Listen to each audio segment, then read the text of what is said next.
All right, so the bill is complete. There wasn't a whole lot of information on these trucks, and it's really hard to find people that have actually talked about their full builds or whatever, just so you can kind of get information on it.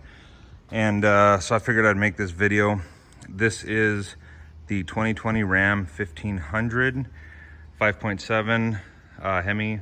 Do not call it a Dodge, party foul. So I just got done with the complete build. It has a 5-inch rough country lift on it. It has 22-inch fuel vapors, and I got the Nitto Ridge Grappler 35s on it. So I'll show you overall what it looks like. Something of note that's kind of important is I went with the -19 offset on these rims. The factory rims come with a +25 offset, and I didn't want to look like this truck was on stilts, but I also didn't want that bro-y tires sticking, you know, way the hell outside of the truck. And it ended up being just flawless, So you can see how it sticks out. The -44 would have probably put it out to about here, which would have probably looked pretty dumb, but -19 was exactly the right decision, so I'm really happy with that.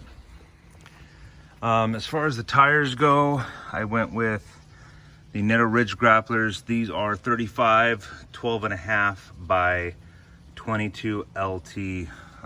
Did a little custom work on the calipers as well.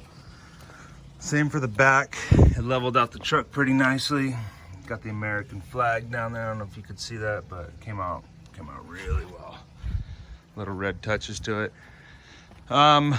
Right now it's an off-road 2, which isn't going to be sustainable for the long run, but you know, it looks pretty bitchin' just for the camera view.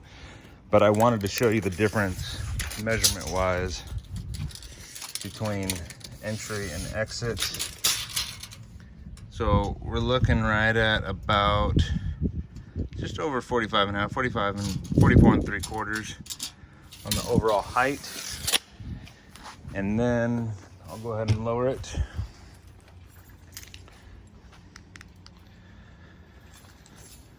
So it'll fit in most places. I really love the truck. This integrates with the entire airbag suspension kit, so it removes nothing and it just adds. And there's only one lift kit for this from Rough Country, and it's the 5-inch with air suspension. And the truck also travels an additional 5 inches. So it actually sits down pretty normal. I'll take measurements and just throw in the comments on this or in the description for what the ride height is on normal mode, just so you can kind of get a sense of what the daily driving activity is. So there it is. That is an entry exit. That is the lowest the truck will go. It won't drive in this mode, but if this is as far as it drops down, I think it'll drive up to like 25 miles an hour. So we're at about 40 3/4. So it dropped 5 inches. Actually, I'll just go ahead and set it to normal mode right now, and I'll discuss some of the things you're gonna have to consider when getting this.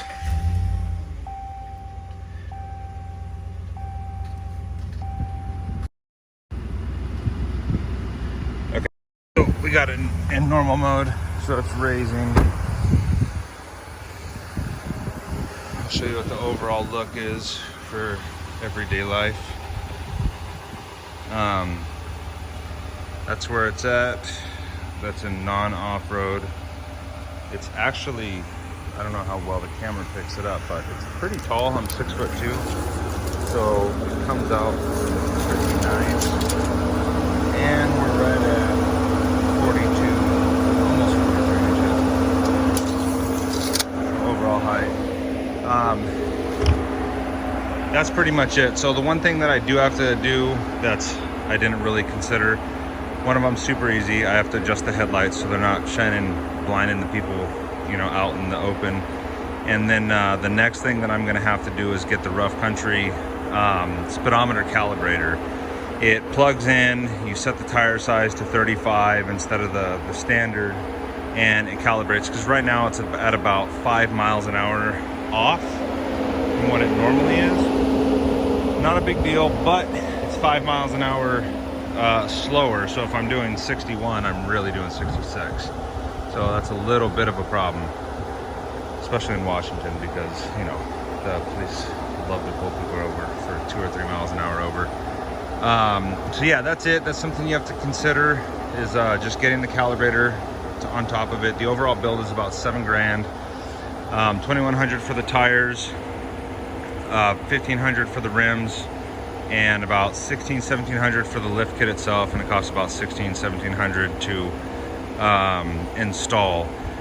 And just to make sure, if you are going to have a company install it, they typically charge $50 to $60 less per hourly rate if you buy the kit through them instead of buying it from yourself and bringing it to the shop. So I called around several places. They all had the same policy, because I ended up buying the kit myself. So I ended up talking them down, and they kind of met me halfway.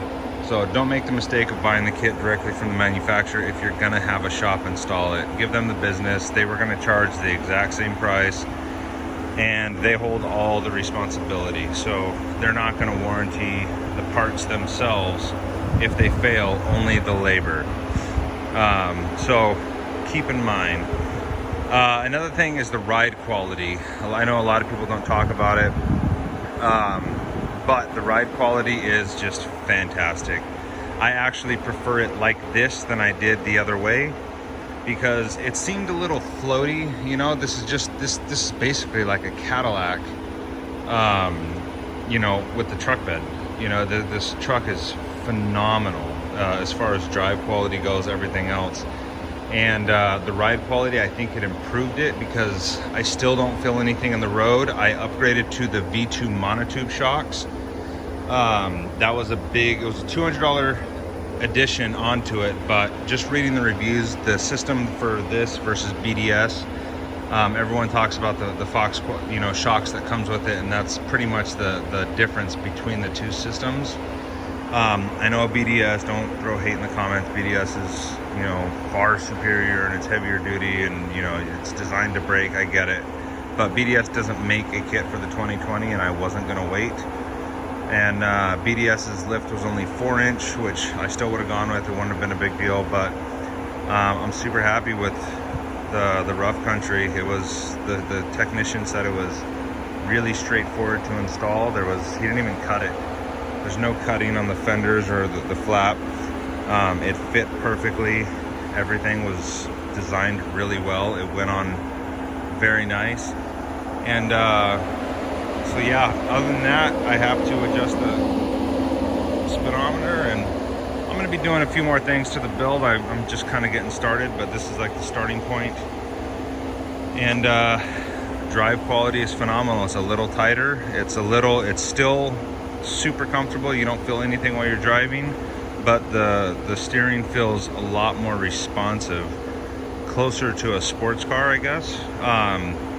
And I haven't heard a peep out of these tires. Like absolutely zero road noise, almost none, which is really, really good. That's the perk of getting these hybrid tires. They look aggressive, but they're also you know, for street as well. So I don't hear any drone, any humming, anything coming from these tires, especially with the windows up.